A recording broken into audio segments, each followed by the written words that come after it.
once again, Mr. Chris Gobby. How are you doing today? I'm solid, man. How are you? I'm pretty good. Right off the bat, you guys, if you're watching this on the YouTube channel, make sure you hit subscribe. We are over 700, and we're well on our way. A couple things we got to talk about. Sponsorship. Smirnoff Ice, as usual. And, of course, we have Ready Go Garb, readygo.ca. And the contest of the month right now is mustache for Movember. So towards the end of the month, you're going to send us your best mustache pictures. Gobby and I are going to pick one, and they're going to get the $50 coupon code to readygo.ca.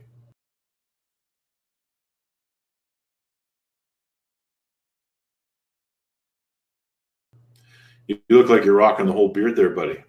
God's been lazy as fuck. We got to talk about Patreon.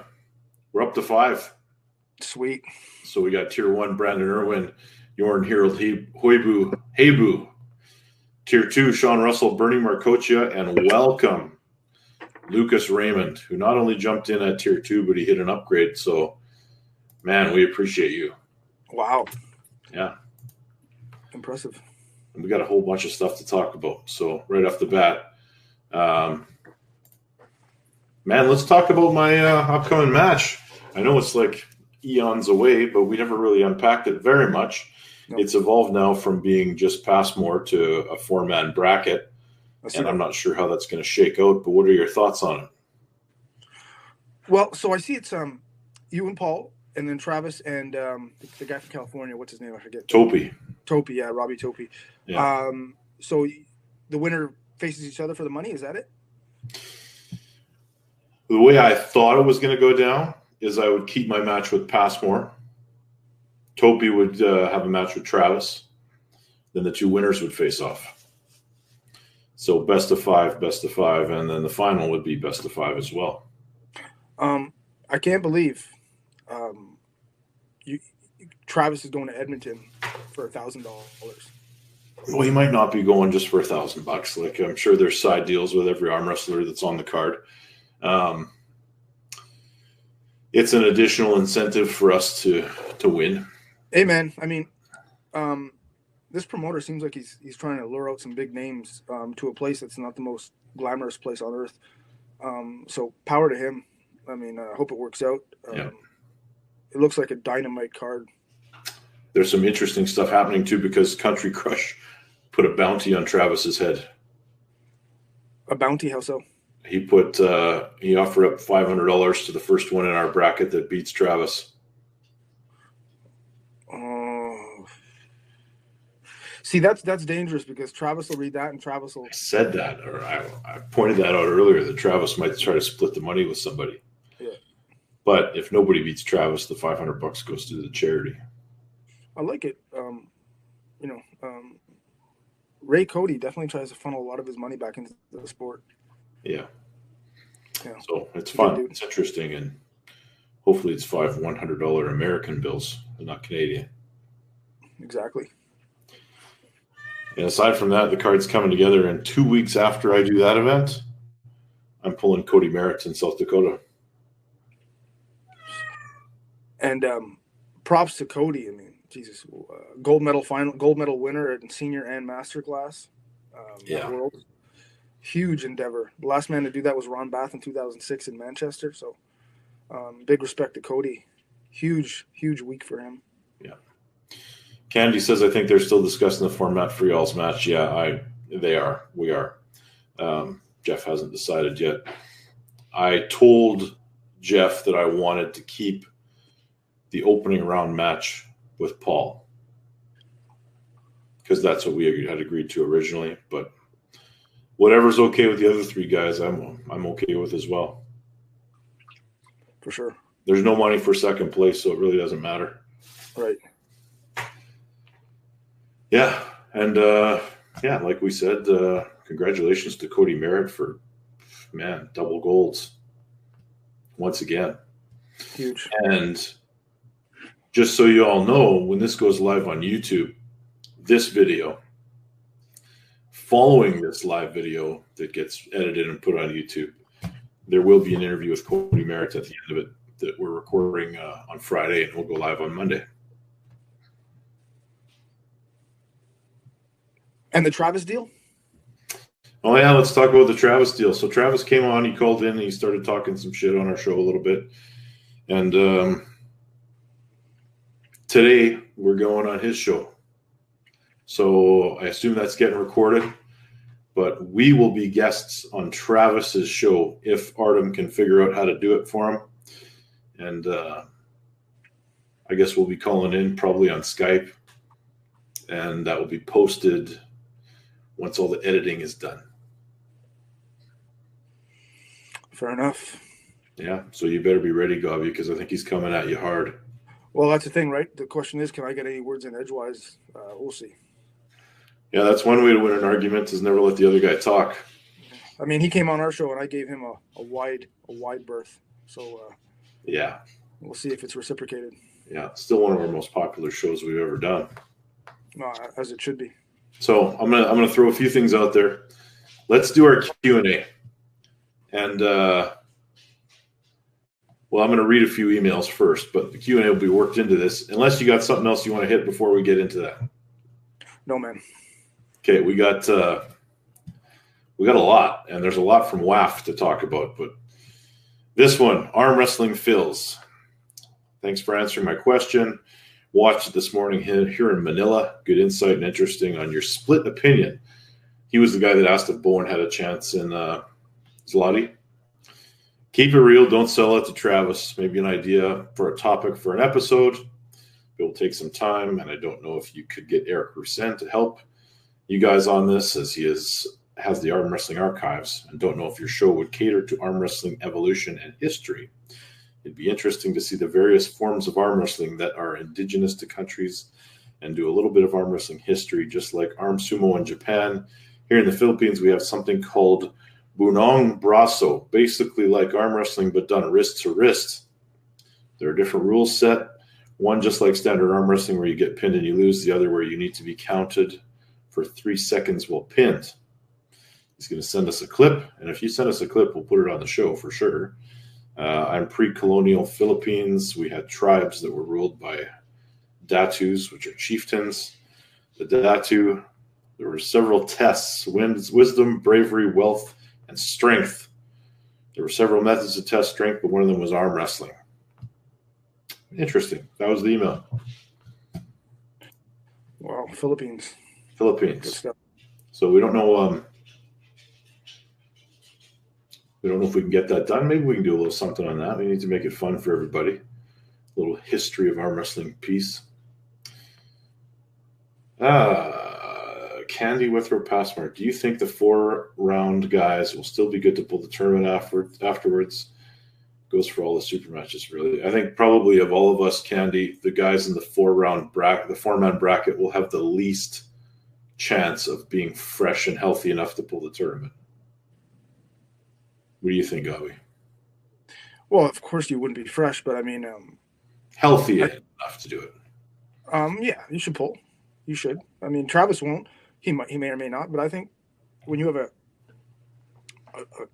contingency of fans that come out to watch you, or even people in your weight classes that might have a chance to pull you, barring an injury or a very taxed arm, I think you're more or less promoter brought you there as a super match, but more or less semi-obligated to pull in the class, barring any type of injury, just to mix it up a bit, have some of your weight class dudes have a chance to feel what you got to offer and stuff like that. Yeah, I think so. It's my intention is to enter the tournament. I think as long as the 4 of us, well, let's be honest, the 3 of us enter the tournament with accepting the fact that we may get our asses kicked and just make some fun out of it. I think it'll be good for people to watch. You will all still be favorites in the event. Maybe. Of course, the 4 of us jump in there, and all of a sudden a fresh mass jumps in the class, so we might be in trouble. Yeah, well, that's fine. Yeah. I mean, any losses people take in a tournament post super match, I mean, it's understandable. When I did the rankings, it's automatically any result that happened after you losing your super match or winning your super match could not be you cannot be accounted for, right? It's almost like a carte blanche. Yeah, Paul says at least we'll still be fresh right arm. For sure we will. And my intention is to pull that. So, right on. Nice. Sean Russell, and now that with Candy on here, maybe she can chime in on this in the comments. His first question is two. What do you think is needed to boost ladies arm wrestling locally to get more women into the sport? Because I don't know. That's a tough question. Women's arm wrestling runs in cycles sometimes. What does it take? What does it take? What does it take to get arm wrestling men locally to arm wrestle? I mean, it takes a good local team or training club, advertising, being friendly, being open. A lot of times these are wives of pullers, girlfriends of pullers that come in. So make them feel comfortable, make them feel, part of the group. I don't know. It's tough, man. I mean, It is tough because in Manitoba, we have experienced a lot of growth in arm wrestling in general. It's in the women's classes as well, but it is proportionately much less than the men's classes. Yeah. I could tell you that what I did when I was running a team or practices and there was a girl that came to practice or somewhat informally showed interest on the team or the sport, what I would do is I would send them videos of, at the time, what's her name? Well, Sarah Backman. I would send Sarah Backman videos, but I would send videos of like star female arm wrestlers training so they can see that there is a place for them. There is a respect shown to top female arm wrestlers, and that kind of sometimes would motivate them to show up, knowing that there is it exists, right? That it's not just I'm trying to think of her name. Heidi Anderson, that was it. I remember this one video Heidi did for Revolvo. It was one of the coolest training videos I've ever seen. She did a hand over hand on a thick bar, one arm chin-ups, alternating hands. And I thought the video itself was high production. And I remember sharing it with a couple of women or a couple wives or girlfriends of the guys that came to practice. And they were like in awe. But I mean, at the end of the day, you can only get their foot in the door. Women go to tournaments and there's only one or two other women in most tournaments, 3 women. It's hard to keep that level of motivation when you don't have people to train with in your area. There's always worlds and nationals and stuff like that. And of course, wall if you're good enough, but this isn't for the average mainstream girl. So not easy. Yeah, I concur. It's tough to do it, but the one thing that most of the women that come to my practices seem to appreciate is that they're not treated any differently than the guys that show up, and they shouldn't be. I could tell you this though. I've had practices with when girls came in for the first time and tried arm wrestling, and it is important that you show them stuff, because I've had guys, smaller guys, take concessions and try to pin them and try to take wins off them and stuff like that, and it's just yeah, that happens with the men, like when new guys come in. But I think that's important that whoever's ever running that practice sets some pretty firm limits. I think that if I ever had someone come into the club that thought that winning was the most important thing at a practice, they'd probably be asked to leave at some point. Yeah, I remember running a practice where there was a new girl, and she was a bit heavier. She was like a 40-year-old woman against a 19-year-old who had like 3 years experience, and they would we wanted we get them to practice and have the younger one show the older, newer one the ins and outs. And of course, she didn't want to lose to the older woman who was a bit heavier, so she would double cap on a high top roll and take it. I said, no, absolutely not. You do not fucking do that. And the older one was like, man, I can't get anything on her. I said, you can't get anything on her because she's essentially cheating. So you have to make sure that the new person does not feel cheated, does not feel manipulated, or feel that they're utterly useless because they can't stop a match. Very important. Good points. Now, Sean's next question. He says, I saw at a recent tournament a guy hold another guy for 30 seconds and then just shake his head as to say, you got nothing, then pin him. I don't like that. Thoughts? I don't like that either. The only reason I can see justification behind that is if you're doing it to a guy that did it to you or one of your teammates, and it's kind of like revenge or letting him know how it feels. I'm okay with that. But if it's just 9 times out of 10, that's not the case. It's a guy just trying to boost his ego and showboat. Number one, it's a waste of time during the tournament. People are waiting for the next match. This match is already concluded. We know who the winner is. So you're just wasting time at the expense of someone's self-esteem, I guess. I don't love it. I remember having a local guy did that, and then someone did it to him, and he got enraged. Like, it's fucking funny, but not a fan of that unless it's deserved and someone's trying to make a point to the other guy. I'll tell you one time when I did it. When I looked at the guy, and we were in a deep hook, and I looked at him and I shook my head no. It was against Mike Aiello. And I didn't necessarily do it because I was so comfortable. I did it because I was in a position and my gas tank was emptying rapidly. And he looked over at me and I did that to him. And as soon as he saw me do that to him and I had that comfortable look on my face, I felt him ease up. Like he's like, like he can't beat me. So it served a purpose. And I ended up being able to pin him after that. But it just messed with his head a little bit. But not because I was in total control of that match, because we were sitting there and it was. I've stopped matches where in a hook and nodded to the guy, letting him know that he has no chance. Just ease up when I go to pin him so he doesn't hurt himself. I've done that, but it's 3 seconds, 2 seconds after I'm looking to surge and pin. I might have stopped a match for 20, 30 seconds and mocked a guy. I think I might have done that earlier.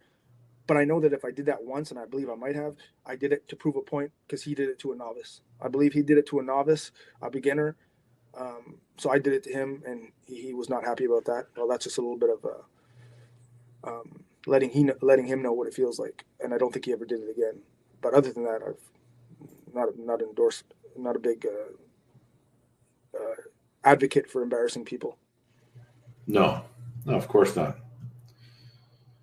Unless it's on Facebook. Yeah, Chance is coming up to. I heard he's coming to the Red Deer tournament. Okay. Joel Cagle. And I assume this is directly advice for. Yeah, it is. If you had 5 months to prepare for a large event such as the Arnold Classic, and had a walk-around weight of 195, would you advise on cutting to the 176 class? Or pull in the 198 class? Thanks and love the show. Jump up to 205, train at 205, 210, get comfortable, and then prepare a really good cut to make it back down to 199 because you can weigh in the night before, so you can compete. You can compete at the 199s the day after, weighing 207, 208, be at the top of your class.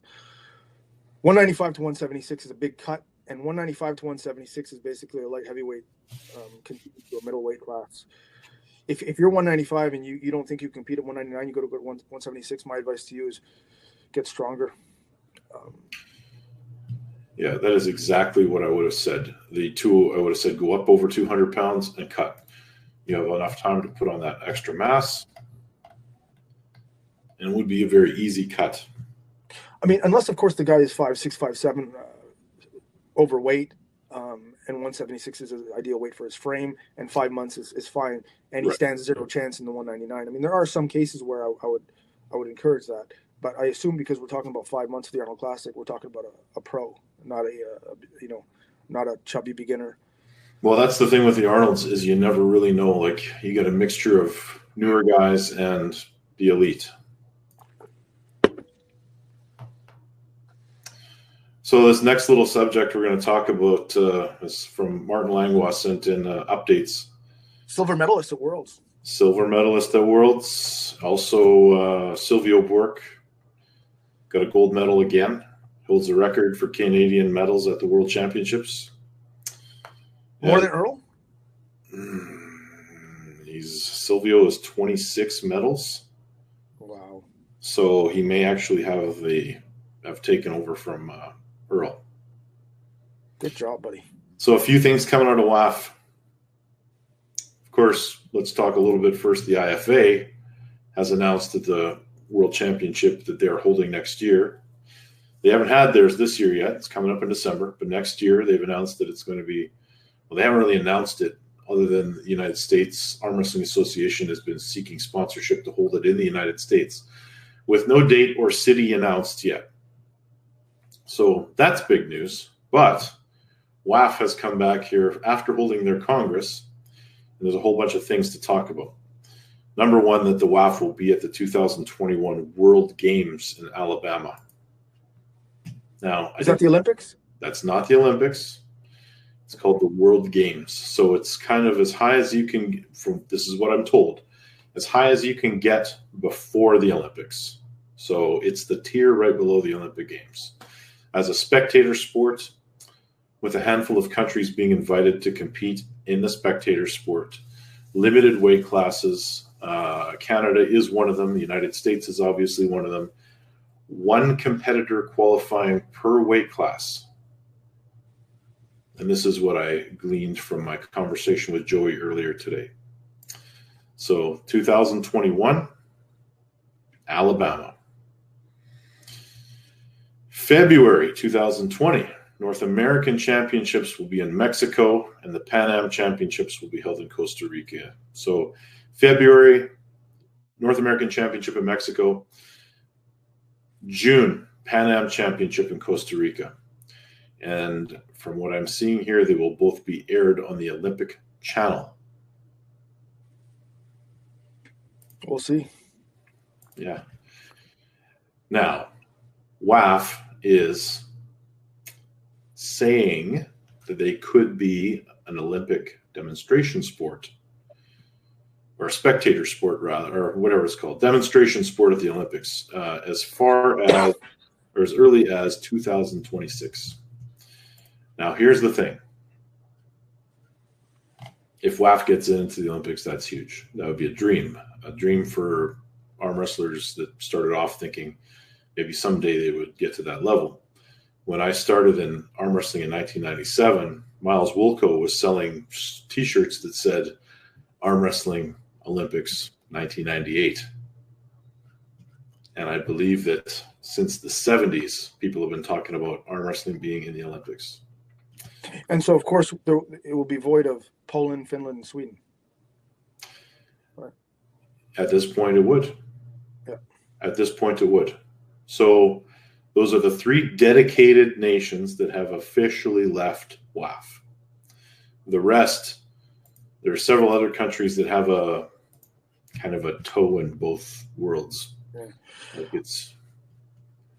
I read a post where records were broke for WAF for entries, and I can believe it, but I can tell you that without streaming right through all the results, with Sweden, Finland, and Poland not being there, I have to believe the competition, the quality was watered down somewhat. Well, here's the other thing, right? Like there was a few people that were missing, but when I went to the Worlds last year in Turkey, at the end of the day, they posted the results for that day. I find it odd that those results did not go up immediately at the end of the day each day from this year's World Championships. Now, I don't know why that is. I mean, obviously in the lower classes, there was some quality. When you guys got guys like Talbot and Jeff Hale placing out of the medals, there's obviously some quality there. Paul didn't finish in the top three? I believe he was 6th place. And Hale? Hale was somebody in the comments helped me out here, but it was I don't believe not top three. Not top three. Wow. I think he was 5th. Yeah. But I mean, the quality had to be there. They're talking about the World Championship having 54 countries and over 1,560 athletes. I'm sure the quality was there, but there would be more quality. I mean, you're taking away three arm wrestling powerhouses. Yeah. You know? I mean, even in my class alone, like you've got Froda and you've got a ton of guys, like just Finland and Sweden alone. They would have mixed up the supers. But, I mean, here's the other thing. Levon is gone because Levon is competing in the top 8. And then you had Georgie, who got second to him, who got busted for doping, who was suspended. So he's gone anyway. He's not going to WAF or IFA. And then you've got Saban, who has got the same thing. He got busted for doping, and he's gone. So it's, what are you going to do? Quality from the super heavyweights was down probably more from doping control than from countries not being there. Mm-hmm. And Levon having other priorities at the moment. Mm-hmm. Anyway, we'll see it. But if that's the case regarding the World Games, I mean, I've heard it every couple of years since I've been in the sport. Until it's official, I won't get excited, but whatever. We'll see. Yeah. It's not bad news. No, it's not, but it gives more questions. So the World Championship next year is Georgia, the WAF Championship next year. Batumi, Georgia. So potentially that could be the largest World Championships again of all time. And the reason I say that is because you do not need a visa to travel to Georgia. Question: will that be a qualifier? If only one country's representative can go to the World Games in each weight class, how is that established? Is it the winner of what weight classes, and is that the winner of the Georgian world, the world title in Georgia? Like, who decides, and how is that regulated? Do you understand? I have no idea. Well, like, who's going to represent Canada? How do we decide? That's a process that each country, I think, is going to have to decide on their own. So you have this North American Games coming up in Alabama 2021. So sometime in the 2020 calendar year, because it's, what did they say, it was February? Where is it here? No, there's no date on it. So it could be in the 2020 calendar year. They're going to have to decide how they're going to pick that one person from each country in each of those weight classes. And they can't do it at a nationals, because how would you even establish that? It's a unique problem, and it's a big problem. They might have to hold a qualifier outside of the national championship. Yeah. What are you thinking, God? I'm rooting for you, big guy. Well, I'm going to try to go, but I mean, what the hell? I mean, it's going to be a broad weight class. There has to be some sort of system to, I don't know. And I have to imagine there's not 8 weight classes, right? I have to imagine they're probably going down to 3 or 4 at max. I think believe 6. I think 6 was the number. That's fair. Which is far less than we offer in the nationals and the worlds. Well, but that's right. I mean, we need less, not more. But that's good. Yeah, we don't necessarily need to give 75 national titles away.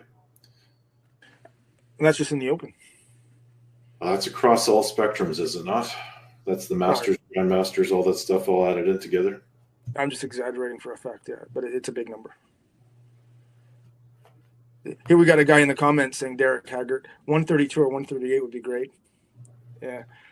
What are we talking about here? What about the kilogram? Guy in the comments. No, he's talking pounds. Like, everyone wants a perfect weight class for themselves, right? Where they can potentially fit in and do damage. It's like, man, what about the guy who weighs 108? You know? Yeah, we thanks, Robin Chandler. We did years ago. We used to have the women's class, and the women's class used to have the women's class. I think it was 115 pounds, like 0 to 115, and then over. And then it became, maybe it was never less than 132. And eventually we ended up changing that to 154. Our class split in Manitoba was based on how many women we had that were over a certain weight and under a certain weight. And we kind of tried to find that number in the middle so we could have at least 2 classes.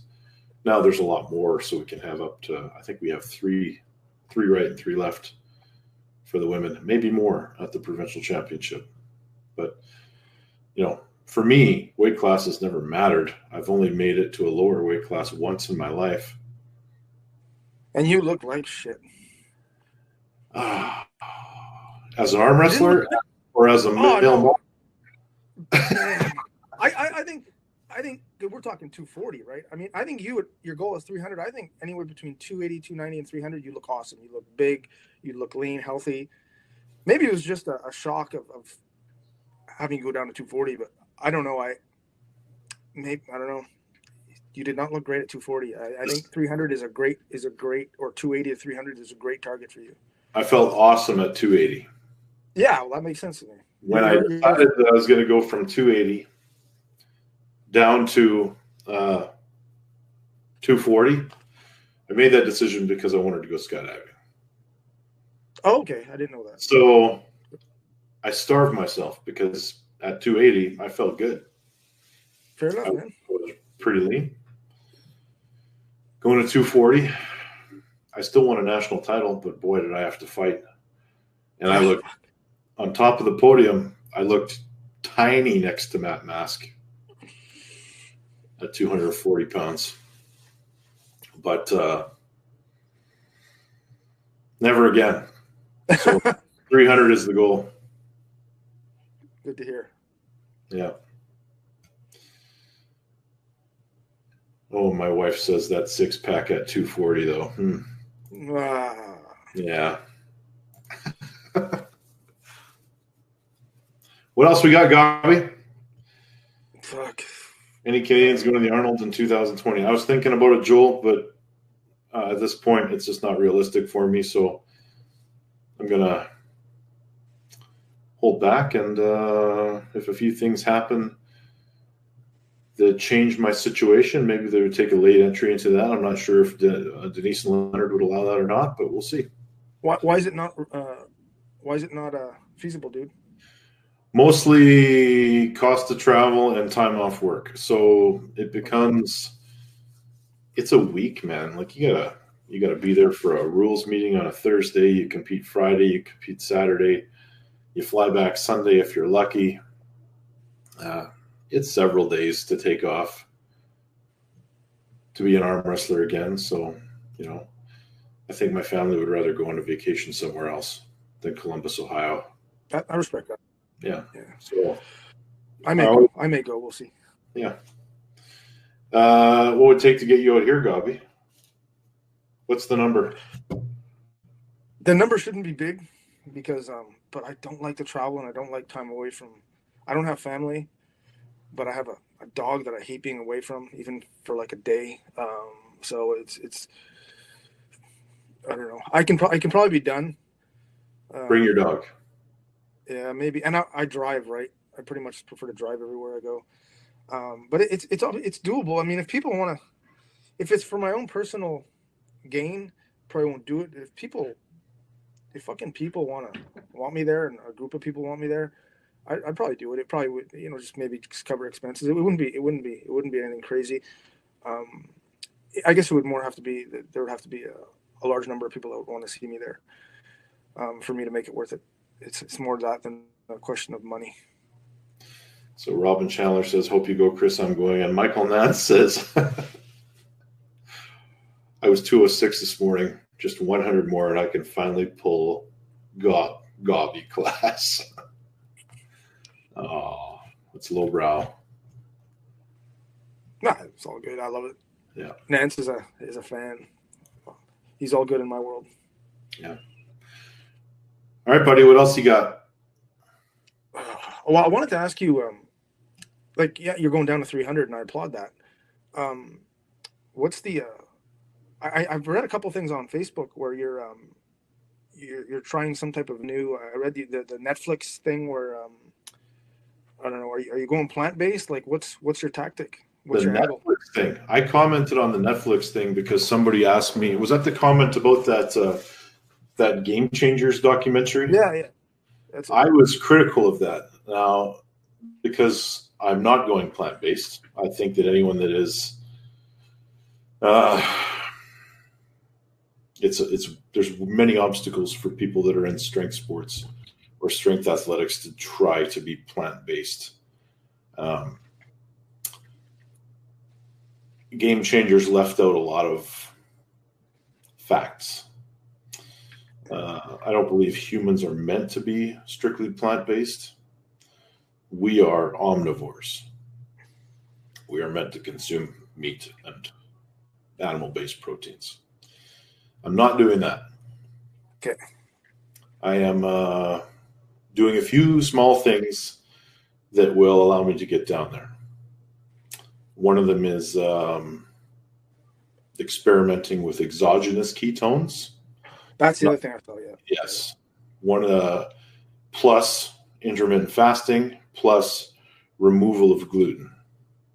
So if you can remove gluten from your diet, you remove many, many bad carbohydrates that can really be a roadblock to any sort of body composition changes. I agree. Yeah. Fair enough, man. That's it. Yeah. It'd be interesting when you start and when you will follow your progress, and exciting times. Well, I feel pretty good. And I was 370 pounds this morning, so I got 70 to go. Nice. 69.2 right now, I bet.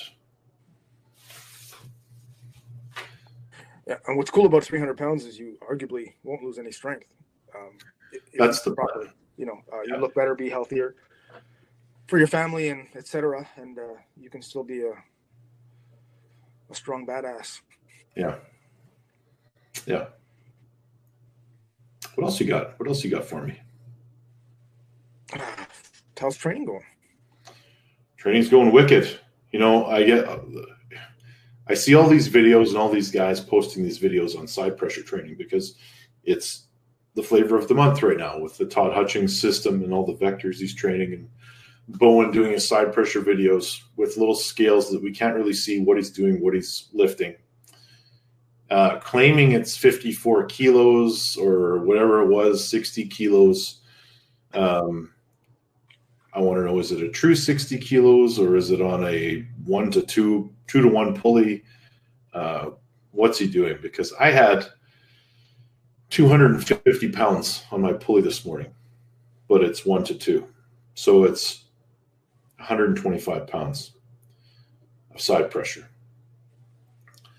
I could barely move the damn thing. So what's really going on with all these training videos that guys are starting to do it? Are they starting to, I want to see the weight stack. I want to see what people are doing. Because if Bowen is putting up those kinds of numbers, that's scary stuff, man. Different things run in cycles and trends. I've always believed that if your elbow gets to the point where it can handle heavy loads of side pressure, you want to be on the table with humans. It's a better direct simulation than numbers and jotting. I've done it all. I was obsessed with side pressure right from the get-go. My body gravitated well towards it. Compact build, short forearm. The damage on my elbow was always minimized, so I was able to do a shitload of it. I did the cable stuff. My numbers got big, but I found on the table with stronger men, not a whole bunch of smaller guys, but men that are as strong or stronger than me, warming up well, different angles on the table where I can push with my leg. The adrenaline of being in a room with other people, all that stuff comes into play. I get better results from working my side pressure on the table at practice with strong or stronger people. Yeah. Rush Trader says, but if the scale is on his end of the cable, wouldn't it show the force? Yeah, it would. If we could see it, Russ, if we could see it, it would show the force. So it's a crane scale. I want to see the numbers for real. Like, I want it facing the camera. I want to see it. Now, I just think it's a cool way to measure power, but, in starting to train it a little harder myself. Well, you can't because power is gauged at a high level, at a high resistance, and you can't do a 1 rep max on side pressure without blowing something or the risk of blowing something. So you can see strength, you can see side pressure ability, but it's not. We start gauging each other's side pressure at its 1 rep max at its highest vein. You're going to see a lot of injuries out there. Well, the other thing is there are very slight variations to many exercises that can make somebody look way more impressive than they actually are by having a slightly different wrong angle. And in side pressure training, I see a lot of guys turn just a little bit more so that it's more of a press than a side pressure movement. Mm-hmm. Also, I've always said that there's two types of side pressure. There's the type of side pressure when you have hand control and you're tight. And that's a very easy, very common side pressure to have. Most people have that side pressure after X amount of years in the sport. The other type of pressure is what Todd has, and that's a side pressure when things don't go your way. Lose your hand, other side of the table. It's very rare. Super effective. What makes him arguably one of the best arm wrestlers on the planet. But trying to mimic that through training, if you're not built for it, is a recipe for injury. But that's two different types of side pressure. Because this type of side pressure where you can put, oh, look at my numbers. Look at when everything's engaged and everything's on your side of the table and you have full leverage, it's easy to stack big numbers. Your shoulder, chest, everything's behind it. What's your side pressure when you don't have hand control and your angle's open and you're chasing your opponent? Yeah, that's something. Arguably, you can say that's a little bit more in terms of winning and losing or battling your way through a match. You can argue that's a little bit more an effective number or a more impressive number. Anyone could load the shit out of a fucking cable machine and put everything, 3-4 inches from a pin, and with full hand control and everything backing your elbow and everything backing your bicep. Now go get that in a match. That's kind of like why I like exercising it on the table. It's a little bit more. Yeah. It translates to arm wrestling on the table. Competition's a little bit better. Well, that's the one thing about the way they set up the training for that is they could hit a guy off center half an inch, and he's outside of his trained range of motion. Gotcha. Yeah. Paul Lynn, this is a style of side pressure. This style of side pressure training is something I've not tried yet. It seems to be helpful. I'm saving it as a last phase. What I've always done, because I'm not a hand control aggressive, I don't assert. I mean, I'm just not an attack style arm wrestler. What I've always done since the beginning of time, is I let my opponent hit, I stop him, and then I drive. Well, he has a semi-high hook. I drive from a losing position to center. Roughly, when I get to center, he gives up a little bit of his pronation as he goes into a defensive stance, and then I finish him off. That's all I've done. So my side pressure works all over the table, no matter what. But who am I to argue with Todd? And when I've taken time off the table to do gym side pressure stuff, like for some reason, arm wrestling on the table with heavier, bigger guys, super heavyweights, is not as hard on my elbow as loading up 100+ pounds. I think I did 130 or 140 for like 3-4 reps with my leg pushing against the table leg, driving sideways and holding it as a static. Man, my elbows. I'm thinking to myself, this is kind of cool. At the same time, my elbow does not feel good. Like it's not as safe as being on the table. Even if your opponent's much bigger and much stronger, I'd still rather be on the table with an opponent rather than a cable setup. Yeah. All right. Last call for the comment section. We got BLM in there. You got anything else, Gavi? Trying to think. I watched one of the only Travis's video, one of his only channels videos I watched one where he's talking about the justification of charging $100 and stuff like that. And it wasn't bad. It was somewhat informative.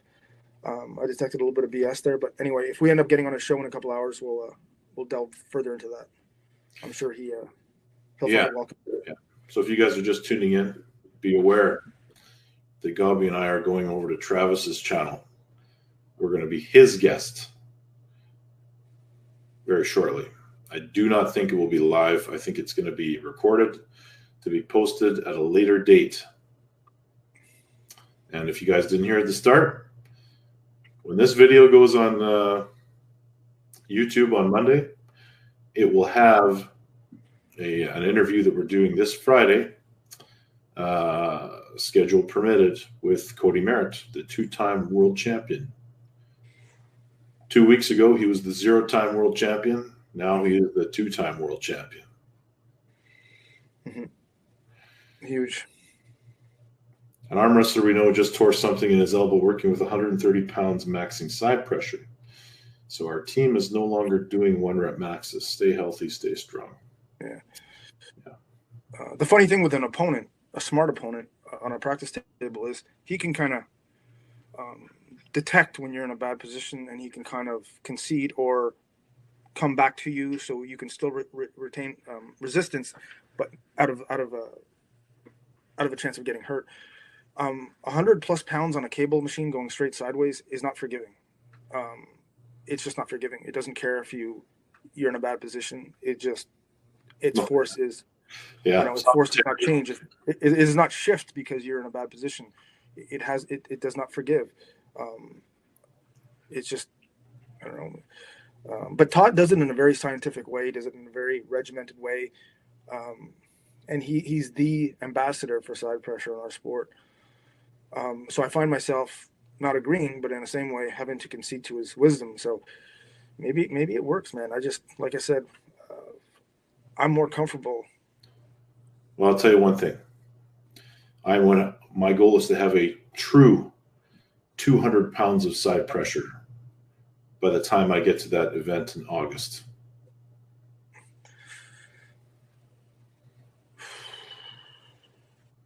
Probably not going to happen.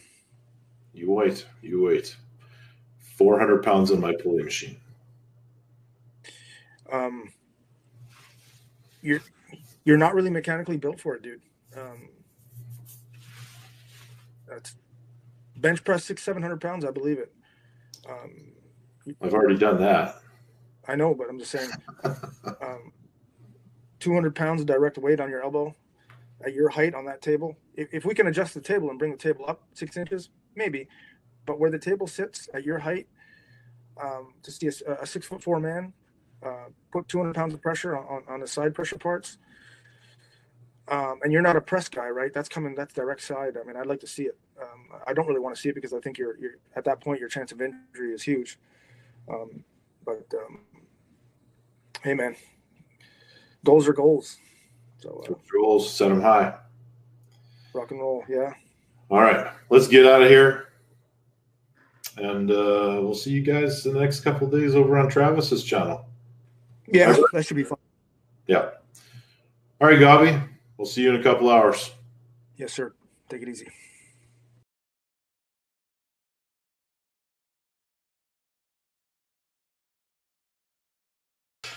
All right, ladies and gentlemen, welcome back to Arm Crossfire. Our guest with us today, our first repeat guest, I suppose, on our show, Mr. Cody Merritt. And lacking for content if you have me on twice. Oh, don't be so modest.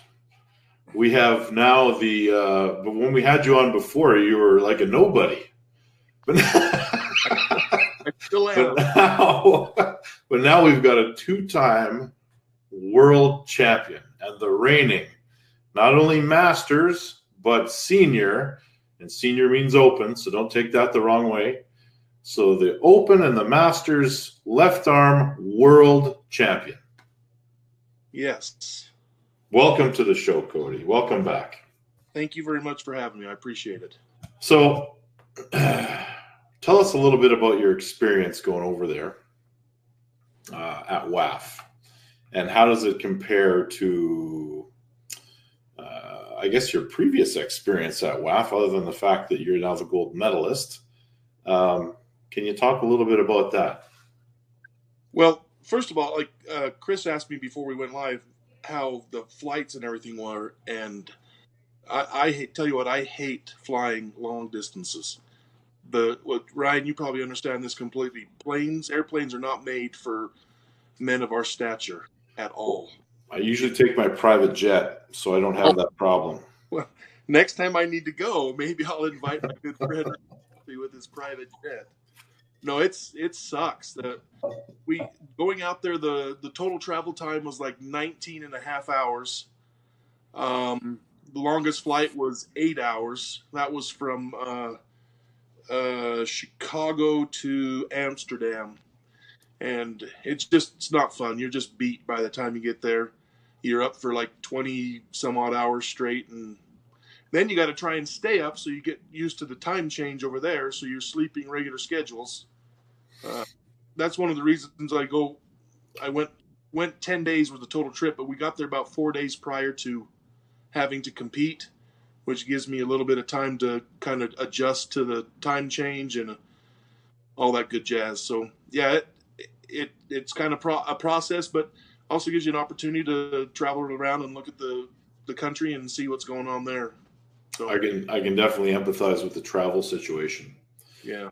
Every time it's more than a few hours, I really struggle with that, especially when, man, we're old now. So yeah, my knees are shot. So it's tough for me to even sit on an airplane that long or anywhere that long for. Yeah, it's not easy. Well, I mean, Chris has probably got it pretty simple. People can just throw him in a carry-on and put him in the overhead. Man, I travel great. I can go anywhere. Put me in a glove box. I'm good. Overhead. Just give me a drink in my iPhone with some earphones, and I'm watching movies. I'm good to go. The time passes like you wouldn't believe. You're good to go. Well, that's the actual event itself. It was fun. It was a bit different than last year. Last year in Turkey, the event was obviously in a resort, like a high-end fancy resort. So all of our food, accommodations, everything was right there at the resort, and that was a really, really nice resort. Swimming pools. It was on the shore of the Mediterranean Sea. It was just beautiful. This one, it was at an event center, like a convention center type place. It was a really cool building, and they had it in the main hall. And then our hotel was just across the street. So it wasn't like a big deal getting the hotel to the event. It was actually pretty simple. But this is my third Worlds overall, and it was a great event. It was amazing. It was well ran. I still don't understand how after 40 years they can't figure out how to do weigh-ins at a timely manner. You're scheduled at like noon for weigh-ins, and our team didn't get finished weighing in until like 4 o'clock in the afternoon. I just don't understand how that is so difficult, but they sure struggled. Well, I have a question related to the weigh-ins, because I heard that you got plucked out of the lineup at weigh-ins to get drug tested before the event even started. Yes, I did. It was actually kind of a surprise. I assumed there'd be a chance of there being a UA to be drug tested after the event, like after you won or compete. As usual, right? Yeah. Yeah, that's what I expected. But as I was going into the weigh-in room, I looked down at the list of competitors they have for the U.S., and mine has a D to the handwritten D on the side of the name. And I just about asked the guy, I said, "What's the D for?" And then he says, "Okay, sit over here, doping." I'm like, "Oh, that's what the D means." So later I asked Simon Barachoa why they were, because it wasn't just me. They pulled, I mean, there were a bunch of people that got pulled, not from Team USA, but other teams got pulled for drug tests before the tournament. And he said that in order for it to be an Olympic sanctioned type sport, one of the things they have to do to qualify the Olympics is test people at other times besides at the World Championship. So, and they can't afford to fly somebody over to Utah to give a drug test to Cody Merritt, like in the middle of April. So what they do is they test random people prior to the tournament starting, and that kind of qualifies as the pre-World Championship doping testing, I guess. That's how Simon explained it to me. That's kind of how I understood it to be. So, but that's why, yeah, from what he said. Well, that's interesting. I think that it's cool that they're doing out-of-meet testing. And from someone that's competed and tested powerlifting, I can tell you that once you're a member, they can show up at your door anytime they want and demand that you provide a sample. And I think that's the way that arm wrestling is kind of going. So it's going to clean it up a little bit in the sense that you might not have a chance to do any masking, and somebody might just show up on your doorstep and say, take a piss in this thing and we're going to test you. And then that could be a legacy ruiner if somebody were to piss hot as a member of WAF or IFA or whatever organization that happens to be drug testing you. Yeah.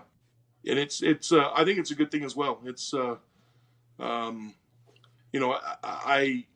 it's stressful. You're sitting there thinking, oh crap, I got to pee in a cup, and everything's, it's kind of a stressful situation, but I mean, there's no reason to worry about it if you're not doing anything you shouldn't be doing. That is correct. And it's kind of a cool thing that you were one of the first guys that experienced that, because I always thought that it was cool that I was the very first Canadian ever drug tested at a world championship back in 2005, the very first year they did it. Oh, really? Yeah. Well, I don't know how cool it is having a guy watch you pee. I mean, if you're into that, Ryan, you're into that, I guess. But what can I say, man? different strokes for different folks, man. Yeah, I guess so. Well, I actually had I was taken to the washroom with Artem Klemenko, and we both provided samples at the same time, and I'm 99% sure they didn't mix ours up, but he ended up getting pinched for about 3 different things. Oh, really? Yeah. Yeah. Well, I was the only one in the washroom with my test, but there were people waiting in line, so kind of how it worked out. Awesome. So you get into day 1. Walk us through the tournament. So day 1 for me would have been Thursday. It was the Masters left-hand division. And I don't like to be a cocky person, but I felt really confident going into the Masters. I felt like I had a legit chance of winning that match, that tournament. With the way I had performed last year and you not being there, so it gave me an opportunity to, reap the benefits. And yeah, it turned out to be pretty good. We had 20 people in our class, which was pretty big. In the Masters? In the Masters super heavyweight, wow. There were people. Do you remember what it was last year, Kody? I think it was like 16.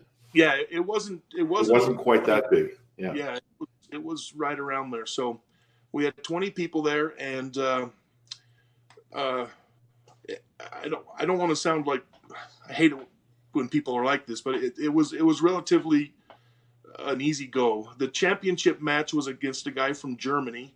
I had never seen him before, so I didn't know much what to expect from him. But when I gripped up with him, he had a good solid hand. You could tell he was strong in his hand. And I actually missed the go on that one and had to kind of stop him.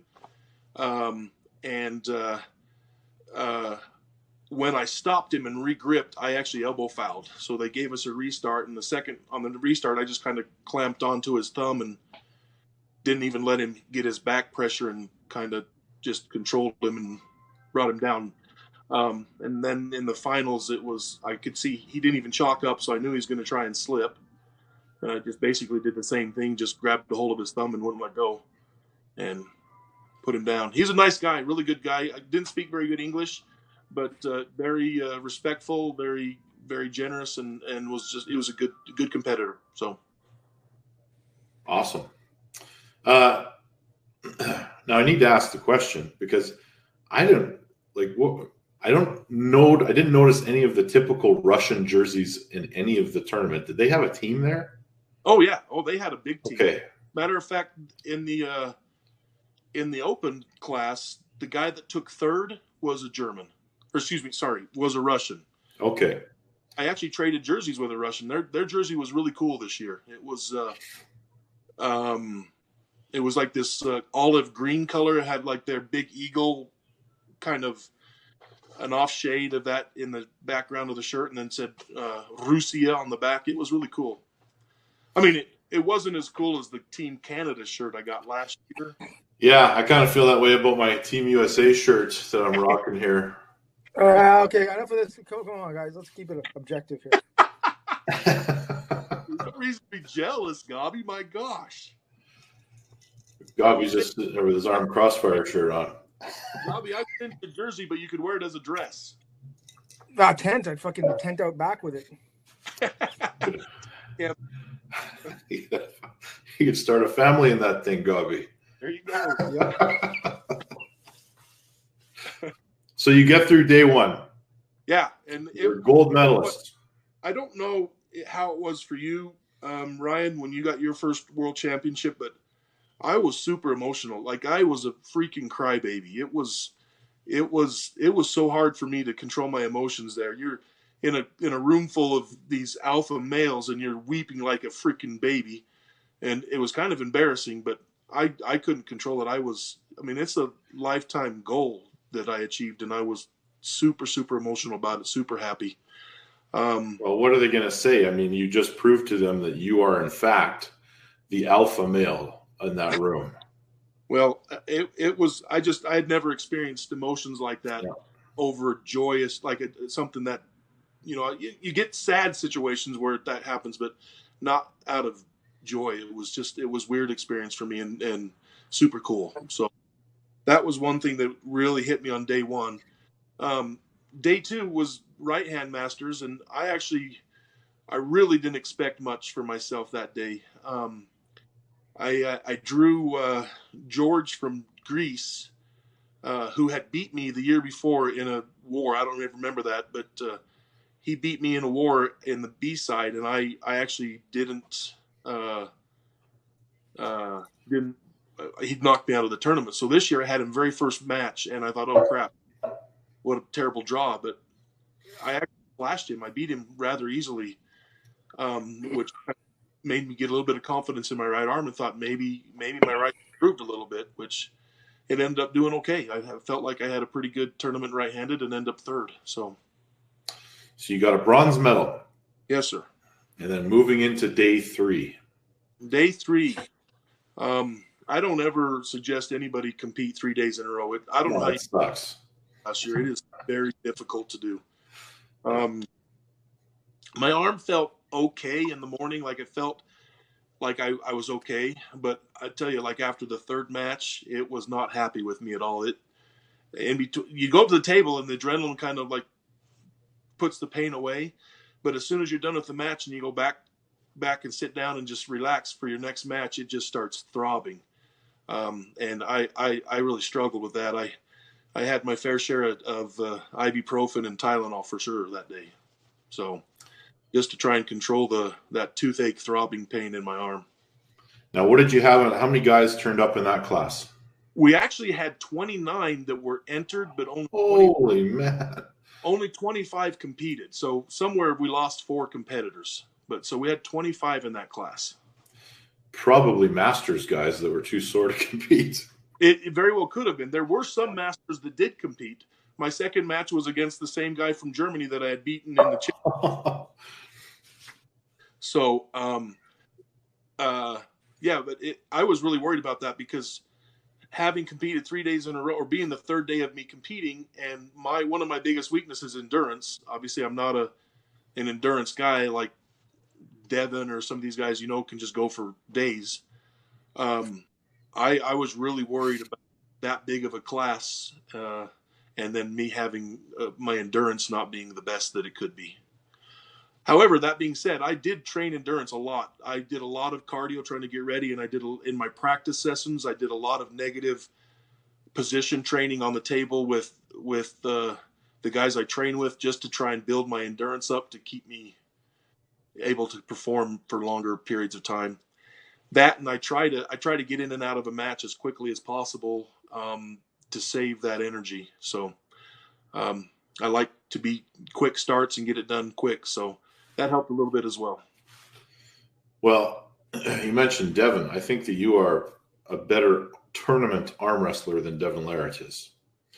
And mostly that's efficiency and style of pulling that lends itself towards that. Gabi, would you agree with that statement? I would, but I'm more shocked that you stated it. I mean, why? You might eat some heat on that one.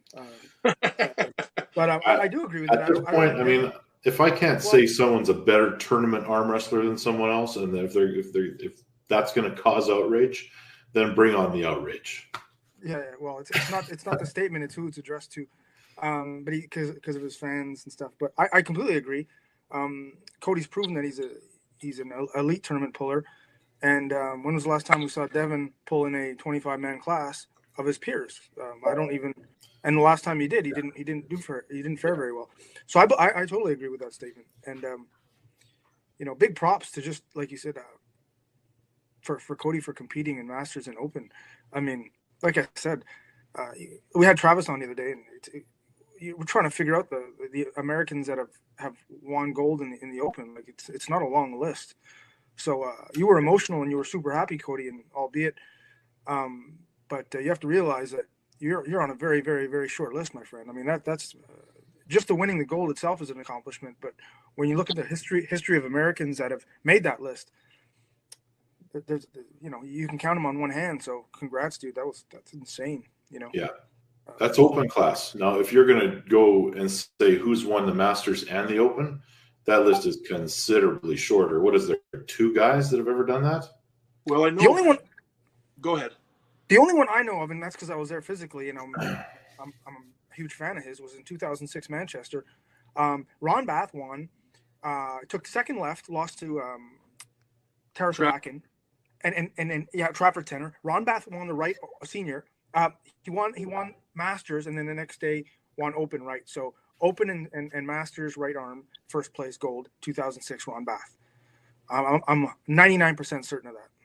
Yeah, they actually were commenting about that on Facebook, because a lot of people are saying it's been so many years since a USA person has won an Open division, let alone the Supers.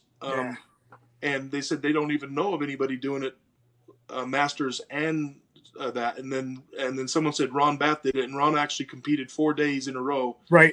He took 3 golds and 1 silver. That was it. 3 golds, 1 silver in the 220s. I think it was in the 220 class with the 98 kg. But there's only one other guy that I'm aware of that has matched Ron's record, and that's Earl Wilson. Won 3 golds and a silver one time. You're talking about North America or just? We're talking I'm talking worldwide. Those are the only 2 guys I'm aware of that I know of that have done a Masters gold and an Open gold in the same year. Ingen did it last year for both right and left. He got 4 gold. Yeah. Ingen is an outlier for sure. Yeah. Well, yeah, you're also talking about the best arm wrestler who's ever arm wrestled, right? Which I got to meet him this week or the last week. Very, very humble, gracious guy, especially since I had beaten 2 of the best Turkish arm wrestlers, and he was nothing but gracious to me. And I actually introduced himself, and he's like, "Oh, I've heard of you," and that alone made me feel really good, because of who he is. So he was very, very awesome for sure. So now that you've won it all, you're the gold medalist, you're the world champ. You're sitting, you get back, you're getting 100 phone calls offering you places to go and people to see, matches to have. That wasn't even an hour after I'd won.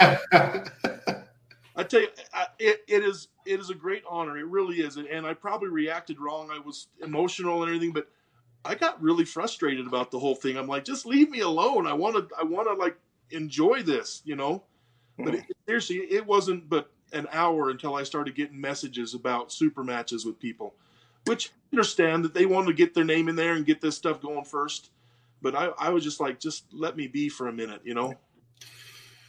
Well, sometimes you got to make hay when the sun shines, buddy. I hear you. I agree with Kody. Like, there's a level of disrespect that the man's on. He's in another country, another continent with his. I assume you were with your wife. Yes, sir. I mean, just you're in a huge spiritually enlightening moment, and texting you or congratulations or something is one thing, but trying to get logistics and getting a schedule down wait till the guy gets home and relaxes. I agree with you in part. The other side of the coin is that you now have a hot commodity, which you are at this moment, and you want to be the guy that lucks that booking up. And I understand that completely. And the people that approached me, when I said, "Hey, just give me some time. Let me think about it." They were cool. They completely understood. So yeah, I've got a couple things in the works. I've got obviously the one with you in August, Ryan, and then there's one that's being worked on with Travis. I don't know when or where. We haven't got back after that conversation, so I haven't spoken with that promoter yet, but that's going to happen. Hopefully, I'm thinking. I'm very curious about that match. I'm very curious about the when and the where, because if it's 6 months from now, I just want to know where it's going to be, where I can go see it. But I also want to know, is Travis jumping in there with you right away? Like, is that something he's going to try to do? And I think if that happens, I think you're going to win that one fairly handily. The only stipulation that Travis made is he said anytime as long as it's not during football season. Obviously, his son's playing college football, and he's fight for that. That was the only stipulation made. The only stipulation I made is I want it to be fair across the board. What Travis gets, I get. Perfect. I felt like that was my request, and the promoter said I agree 100%. So that was my stipulation, and we can work out all the when and where's logistic wise afterward. I'm gonna get in contact with that promoter here in the next day or two, and we'll figure it out. Right. Good for you, Kody, because I don't think in the history of arm wrestling anyone's ever required that, and I think you deserve it. So good for you. Well, had this request happened last week, yeah, I might not have asked for that, and maybe I'm asking too much, but I just feel like I've been working my butt off to get to this point where Travis, I mean, he's just Travis. I mean, he deserves it. He's Travis, right? But he hasn't done a lot in the last. No, you're trending hotter, and your name is hotter than his, especially within the walls of the United States. So you're totally entitled to ask for that. Yeah. So another person that I've always thought would be fun to arm wrestle, and I don't even know if this is I don't like calling people out, and this really isn't a call out, but it would be an interesting match for me. Is I've always had a ton of respect for Mike Gould. I think that would be a fun match as well. I don't know how we would match up, other than I know he's a power guy, but I think it'd be a fun match anyway. I think 5 years ago, and I don't want to disrespect Mike at all. I just don't. I need to see Mike back where Mike needs to be to judge this properly. And the last time I heard that he has booked a match to arm wrestle at Jeff Frank's event on August the 8th, but his intention is to be 240 pounds. Oh. So if Mike comes in and he's a 240 that I saw long ago when he came in absolutely shredded at 240 and killed everybody, that's one thing. If he comes in at a 240 that's, he's in shape, but he's not a powerhouse, I don't know. I have to reserve judgment on that one. And in the future, Mike, we're used to seeing him sometimes 300 plus. So I'm not sure which version of Mike you would get at this point. And he hasn't pulled in, as far as I know, a couple of years. Nationals in 2018, maybe.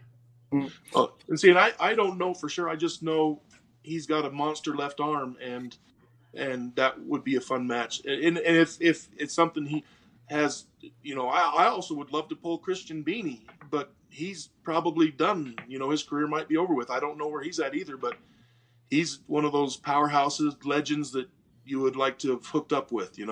Yeah, absolutely. I thought it was weird. I was thinking that the tournament in Red Deer next year, I mean, Robbie Topi is a solid left, but man, with how you're trending, I'm surprised it wasn't you in that fourth instead of Robbie. Only because you've been more active and you're trending much hotter. But I think that was put together before your result, so maybe that's why. Actually, that match was offered to me and Ryan before anybody else. Oh, okay. And Ryan and I got together and we talked about that, and we had already agreed to pull 2 weeks later in South Dakota. Perfect. And we didn't feel like that was a good idea for for us to arm wrestle there and then go and do it again in 2 weeks. Yeah, I will tell you that there was that option was given to Kody instead of Travis first. Yeah, it was given to me. So first of all, it was going to be Ryan and I, and we decided against that. Then they offered the match between Paul and Ryan, and then they added Topi and Travis. And they asked me if I wanted to have that match with Topi instead of Travis having it. And I said no, because I didn't want to be in the same situation. Say I beat Topi, then I've got Ryan in the next round, and that ruins our super match for 2 weeks later. Oh yeah, yeah, for sure. So I just said no to that whole situation. So I was offered it, and they were really cool about it, and it would be a fun match. It would be a fun setup, depending on how they do the draws and whatnot. It'd be a lot of fun. But I'd already given my word, and I wanted to keep that. So the perfect scenario is that I go through those guys, win all that, and then Kody and I pull 2 weeks later. In my head, I'm trying to think who I'd favor if I handicap that match between both of you in 2 weeks later. Like that's tough. It is tough. It is for me, especially because I don't have even a 0 legitimate win against Ryan. I've got a foul win on foul, but not a pure win, and I've got an injury against him. Like we talked the last time, he is in my head. Like just getting a win on Ryan's going to be a goal of mine. Yeah. Well, if you're interested in hiring a coach, bear in mind that I'm undefeated against Ryan's left. So I mean, yeah, there's always that. I know where his weaknesses are, so maybe I can help you exploit them. Hiring a coach with my 0 amount of money. Yeah, that's why I have Bob Brown in my pocket, in my back pocket, because he doesn't charge me. Yeah, I love Bob. And Bob might be the best guy you could possibly get, but you need to fire his ass before we have our match. Speaking of Bob, briefly, as I was following your matches at Worlds, man, Bob Brown had himself one hell of a match and one hell of a finish, podium finish. Good for him. I loved watching him. Always liked watching Bob do well. He's super cerebral technician, and that was an emotional win for him. I'm sure, likewise with yourself, after that win, he was emotional as well, I would imagine. Yeah, he didn't say anything to me, but I told him how he was making fun of me being emotional. And then his wife, Tracy, said, he said, Kody, don't listen to him. He cried in my arms right after that match. Exactly. I mean, he was that was a tough match for him. He was down a couple, like maybe an inch from the pin. Bob was super patient and came back and won, which I believe was the gold medal match. He had to do it twice too, because he came from the B side. Wow. Well, there you go. It's even more dramatic that way. Yeah. Good for him. It was a big deal. That was a great win for him. Yeah. Good day for Utah arm wrestling. Yeah, it was fun. And then Robert Baxter won a gold medal as well, his 5th in a row. Yeah. So Team Utah really represented there for sure. Yeah. Big time. Awesome. Yep. Well, gents, you want to keep rolling? We're at about 30 minutes, and that's what we committed to today. Just a quick one, but I have 0 plans until 5:30 tonight. I got a hot date with my wife. So other than that, my wife's giving me a hard time already. So it is what it is. Yeah. Yeah. I do have a question for Chris Gobby. He's got all these like weird questions he always asks people. So you have this movie thing that's like you really like movies a lot, and you remember all the characters and actors and titles, and so what is your all-time favorite movie? You probably won't know it. My all-time favorite movie, and when someone asks me about movies, there's what's the best movie I think was ever made, and what is my personal favorite movie, because there's always an emotional bias. The best movie, my favorite movie, and arguably one of the best movies ever made, is District 9, and I'll tell you why. District 9 is a dark sci-fi movie, which I like. There's a romantic aspect towards the end. It deals with genocide. It deals with apartheid. It deals with a lot of things. Normally, that movie would have been filmed in Manhattan, but it was done by a producer, and they decided to go into South Africa, where it was a severe political issue at the time. So when you encapsulate everything, and it had terrific writing, terrific acting, it had a twist. It was dark. It had everything a movie can ask for. It was unpredictable, and so it's not a household name.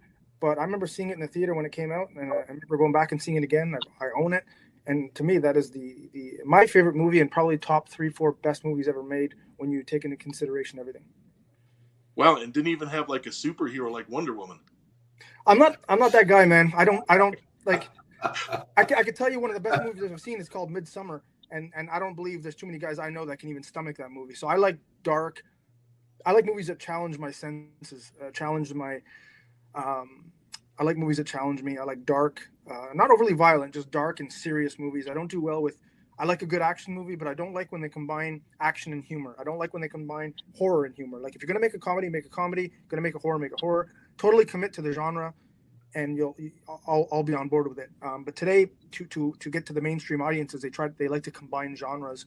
Yeah. And like I said, like my favorite superhero movie of all time is The Crow, because it deals with tragedy, darkness, death, avenge.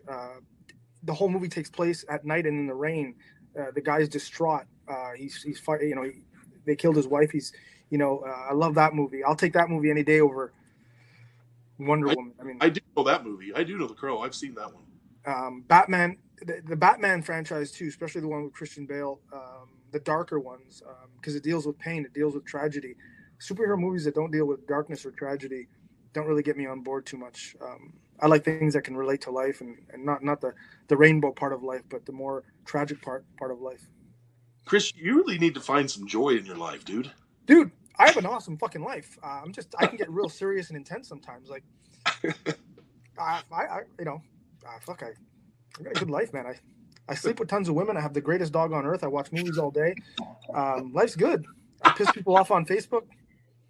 I have a great fucking life. No commitments. I do what I want. Disposable income. Did I mention I piss people off a lot? Anyway. We got behind you, Gabby. So get this. The other night, your ceiling tiles move. Yeah. The other night, maybe it's hours after you winning the gold, and I'm thinking, man, good for him. We had him on the show. I didn't know him before, but I know him now, and really rooting for him. And I was so happy that you won. And then I checked my Facebook notifications, and you accepted my friend request. I'm like, in the midst of all this celebratory, emotional atmosphere he's in, he has time to respond to a Chris Gobby friend request. I'm like, sweet, that made my night. That's like awesome. Well, I thought it was interesting that I finally rated a friend request from you after I win a world title. Now I get the level of being able to be Chris's friend. I was excited about that. Yeah, but I have a lot more sex solicitors on my friends list than arm wrestlers these days, but it's all good. That's all right, boys. It's time for me. Yes, sir. Kody, you're the man. Congratulations. You've achieved something that very few people will ever do. And we appreciate you taking the time to come on our show. And we're going to obviously have to do it again. Absolutely. Yeah.